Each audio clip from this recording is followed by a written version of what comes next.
জাতীয় সংসদ নির্বাচন এবং গণভোট উপলক্ষে এখন পর্যন্ত আমাদের হিসাব মতে 540 জন বিদেশি পর্যবেক্ষক এবং সাংবাদিক আসছেন।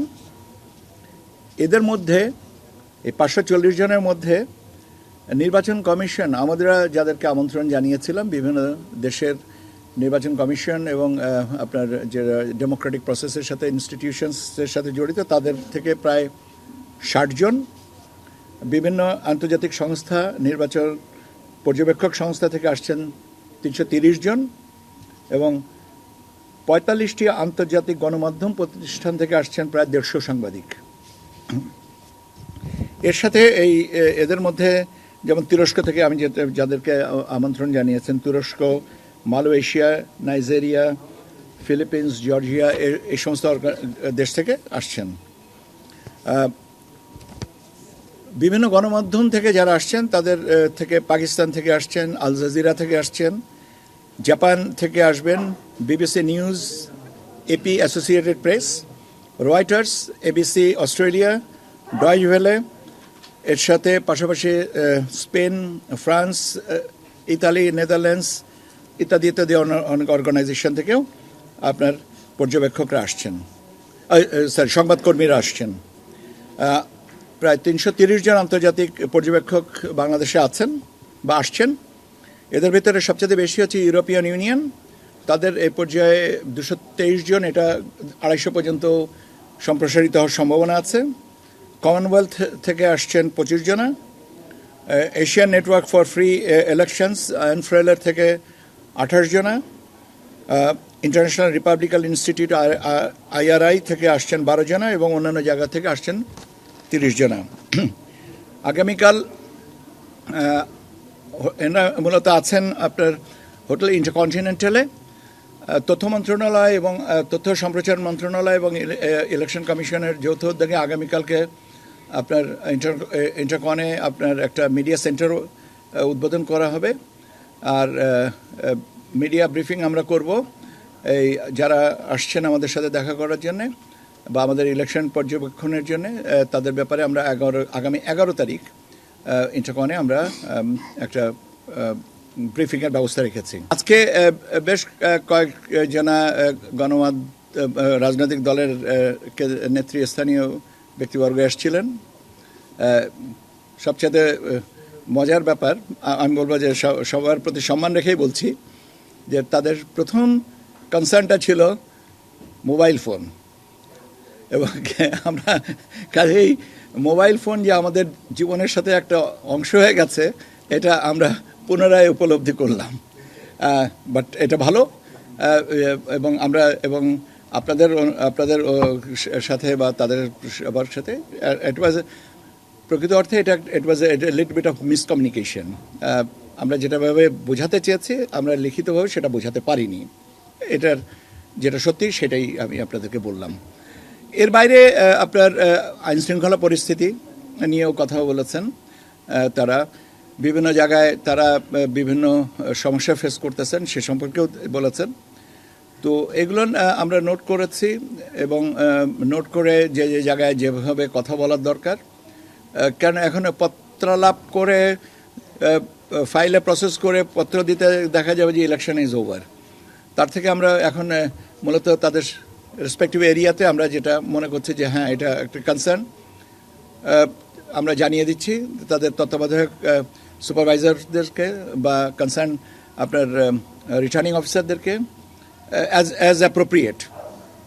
এখন এটা খুব ডাইভার্সড, বিভিন্ন বিষয় নিয়ে আছে, প্রচারণা থেকে শুরু করে অনেক কিছুই আছে।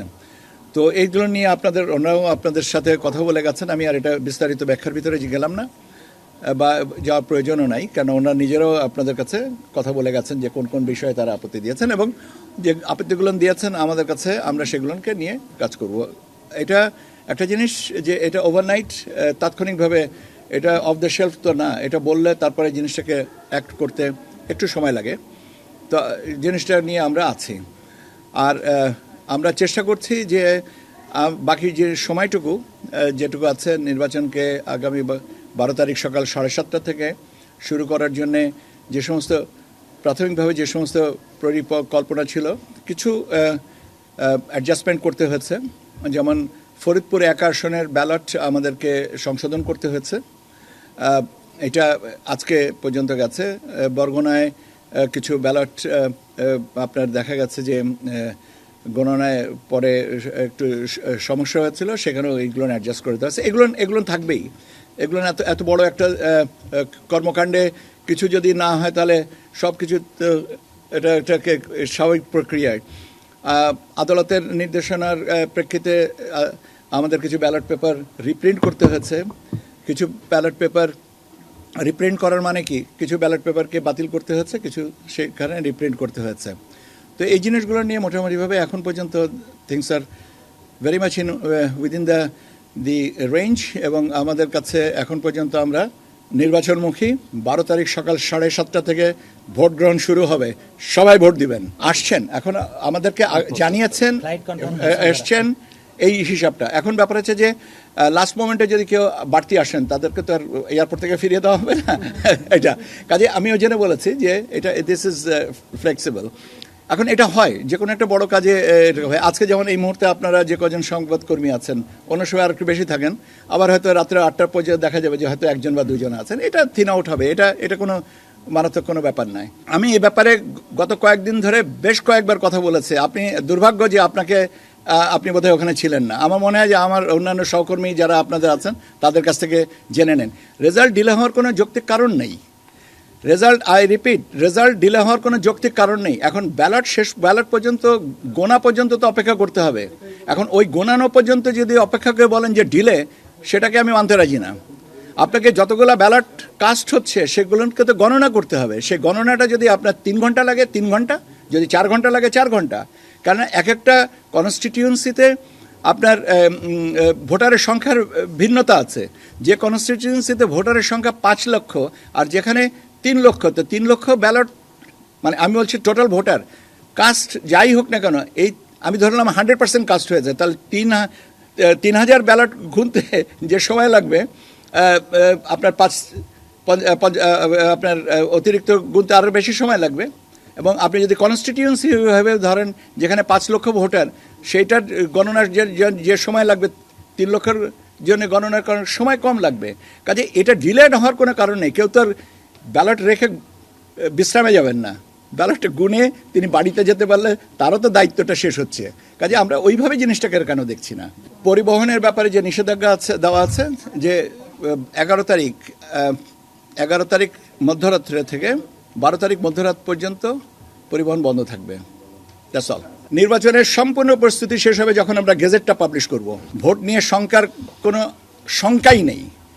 ভোট নিয়ে এখন আমরা আর ক ঘন্টা বাকি, অ্যারাউন্ড 60 ঘন্টা নাকি 60 ঘন্টারও কম। এখনও যদি বলি শঙ্কা আছে তাহলে তো মনে বলবো আমার আস্থার অভাব আছে। কাজে শঙ্কার কোনো কারণ নেই।